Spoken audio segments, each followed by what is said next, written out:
ओम नमो भगवते वासुदेवाय। श्रीमद् भागवत महापुराण तृतीय स्कंद पांचवा अध्याय। विदुर जी का प्रश्न और मैत्रेय जी का सृष्टि क्रम वर्णन। श्री सुखदेव जी महाराज परीक्षित जी से कहते हैं, परम ज्ञानी मैत्रेय मुनि हरिद्वार क्षेत्र में विराजमान थे।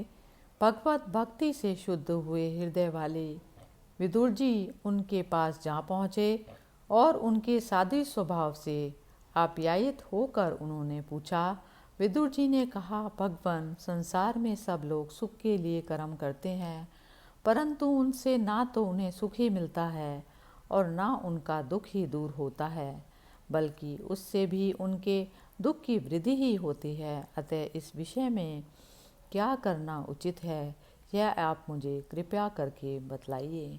जो लोग दुर्भाग्यवश भगवान श्री कृष्ण से विमुख, अधर्म परायण और अत्यंत दुखी हैं, उन पर कृपा करने के लिए ही आप जैसे भाग्यशाली भगवत भक्त संसार में विचरा करते हैं।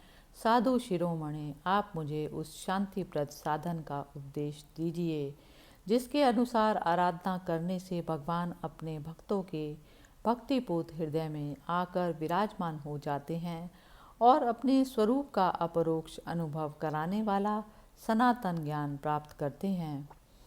त्रिलोकी के नियंता और परम स्वतंत्र श्री हरि अवतार लेकर जो जो लीलाएं करते हैं, जिस प्रकार अकर्ता होकर भी उन्होंने कल्प के आरंभ में इस सृष्टि की रचना की, जिस प्रकार इसे स्थापित कर वे जगत के जीवों की जीविका का विधान करते हैं, फिर जिस प्रकार इसे अपने हृदय आकाश में लीन कर वृत्ति शून्य हो योग माया का आश्रय लेकर शयन करते हैं, और जिस प्रकार वे योगेश्वर प्रभु एक होने पर भी इस ब्रह्मांड में अंतर्यामी रूप से अनुप्रविष्ट होकर अनेकों रूपों में प्रकट होते हैं, वह सब रहस्य आप हमें समझाइए।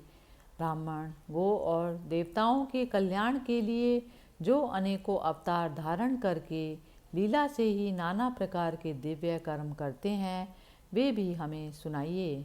यशस्वियों के मुकुटमणि श्री हरि के लीला अमृत का पान करते करते हमारा मन तृप्त नहीं होता। हमें यह भी सुनाइए कि उन समस्त लोकपतियों के स्वामी श्री हरि ने इन लोकों, लोकपालों और लोकालोक पर्वत से बाहर के भागों को, जिनमें ये सब प्रकार के प्राणियों के अधिकारानुसार भिन्न भिन्न भेद प्रतीत हो रहे हैं, किन तत्वों से रचा है। द्विजवर, उन विश्वकर्ता स्वयंभू श्री नारायण ने अपनी प्रजा के स्वभाव, कर्म, रूप और नामों के भेद की किस प्रकार रचना की है। भगवान, मैंने श्री व्यास जी के मुख से ऊंच नीच वर्णों के धर्म तो कई बार सुने हैं, किंतु अब श्री कृष्ण कथा अमृत के प्रवाह को छोड़कर अन्य स्वल्प सुखदायक धर्मों से मेरा चित्त ऊब गया है। उन तीर्थपाद श्री हरि के गुण अनुवाद से तृप्त हो भी कौन सकता है। उनका तो नारद आदि महात्मा गण भी आप जैसे साधुओं के समाज में कीर्तन करते हैं, तथा जब ये मनुष्य के कर्ण रंध्रों में प्रवेश करते हैं, तब उनकी संसार चक्र में डालने वाली गर्गरस्ती की आसक्ति को काट डालते हैं। भगवान, आपके सखा मुनिवर कृष्ण द्वैपायन ने भी भगवान के गुणों का वर्णन करने की इच्छा से ही महाभारत रचा है। उसमें भी विषय सुखों का उल्लेख करते हुए मनुष्यों की बुद्धि को भगवान की कथाओं की ओर लगाने का ही प्रयत्न किया है। यह भगवत कथा की रुचि श्रद्धालु पुरुष के हृदय में जब बढ़ने लगती है, तब अन्य विषयों से उसे विरक्त कर देती है।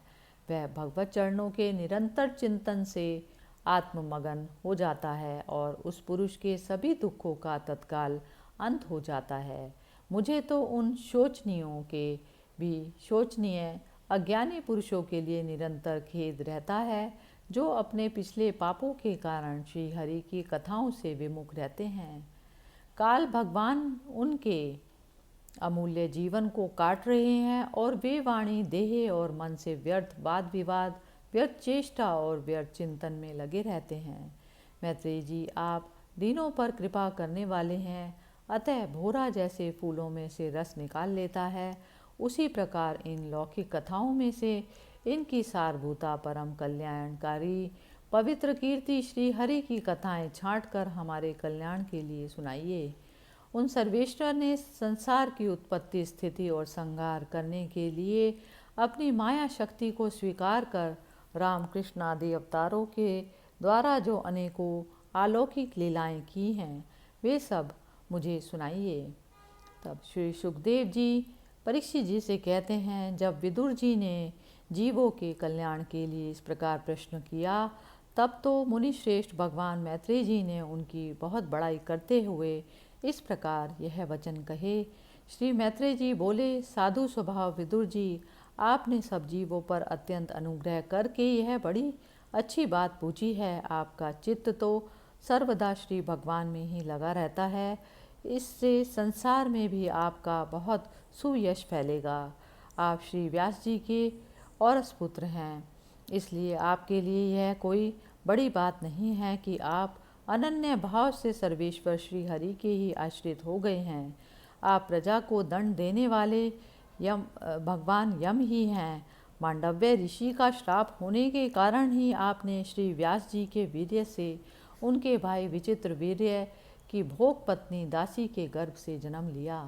आप सर्वदा ही श्री भगवान और उनके भक्तों को अत्यंत प्रिय हैं, इसीलिए भगवान निज धाम पधारते समय मुझे आपको ज्ञान उपदेश करने की आज्ञा देके गए हैं।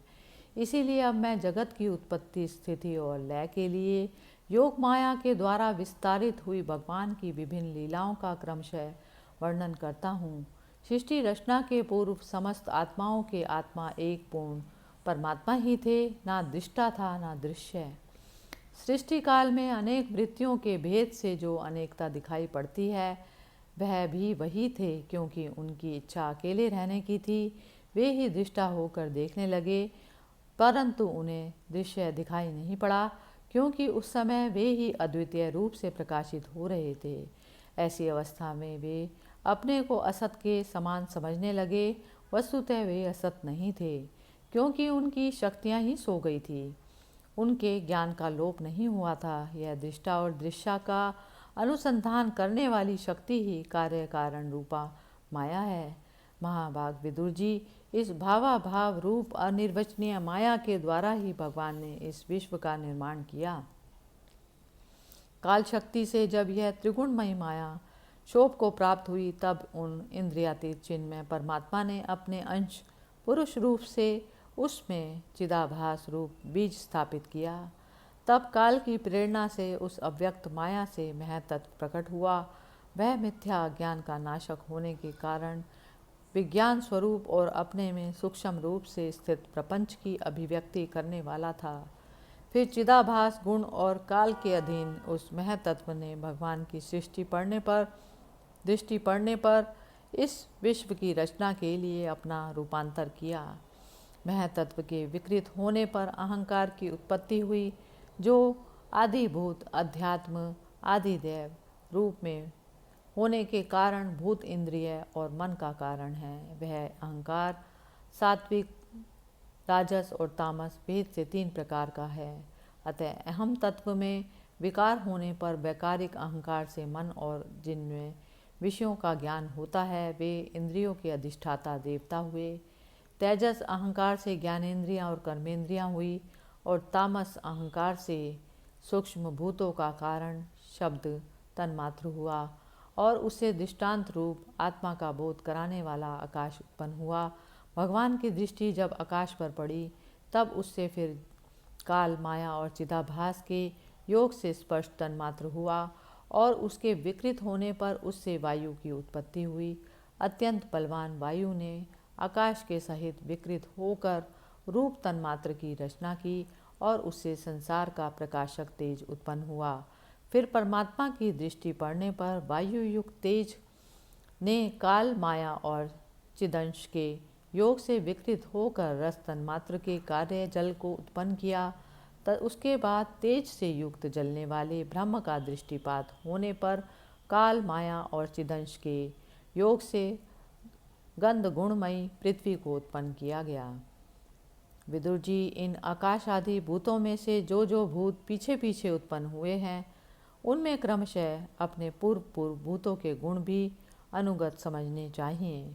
ये महतत्व आदि के अभिमानी विकार, विक्षेप और चेतना अंश विशिष्ट देवगण श्री भगवान के ही अंश हैं, किंतु पृथक पृथक रहने के कारण जब वे विश्व रचना रूप अपने कार्य में सफल नहीं हुए, तब हाथ जोड़कर भगवान से कहने लगे। देवताओं ने कहा, देव, हम आपके चरण कमलों की वंदना करते हैं। वे अपनी शरण में आए हुए जीवों का ताप दूर करने के लिए छत्र के समान हैं तथा इनका आश्रय लेने से यतिजन अत्यंत संसार दुख को सुगमता से ही दूर फेंकते हैं। जगतकर्ता जगदीश्वर इस संसार में तापत्रय से व्याकुल रहने के कारण जीवों को जरा भी शांति नहीं मिलती।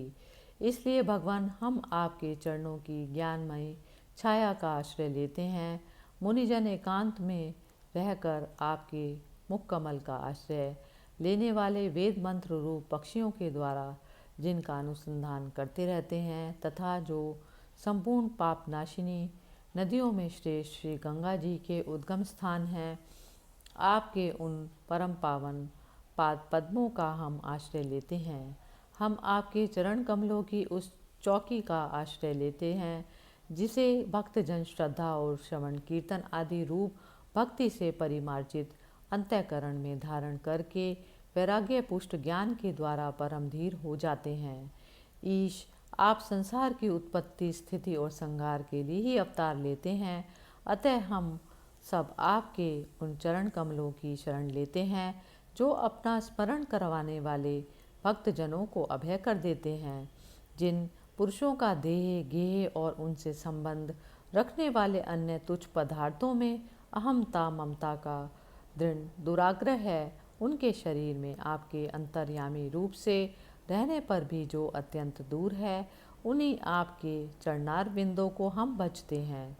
परम यशस्वी परमेश्वर इंद्रियों के विषय अभिमुख रहने के कारण जिनका मन सर्वदा बाहर ही भटका करता है, वे पामर लोग आपके विलासपूर्ण पाद विन्यास की शोभा के विशेषज्ञ भक्तजनों का दर्शन नहीं कर पाते।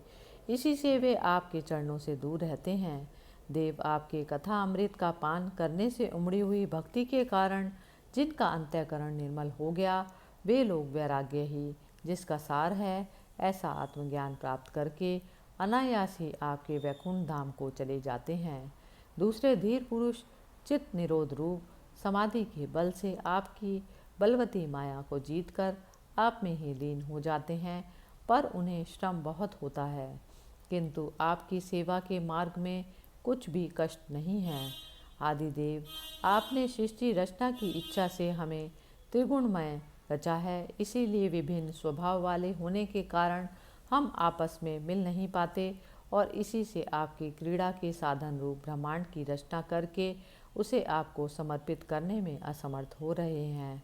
अतः जन्म रहित भगवान, जिससे हम ब्रह्मांड रचकर आपको सब प्रकार के भोग समय पर समर्पित कर सकें और जहाँ स्थित होकर हम भी अपनी योग्यता के अनुसार अन्न ग्रहण कर सकें तथा ये सब जीव भी सब प्रकार की विघ्न बाधाओं से दूर रहकर हम और आप दोनों को भोग समर्पित करते हुए अपना अपना अन्न भक्षण कर सकें, ऐसा कोई उपाय कीजिए।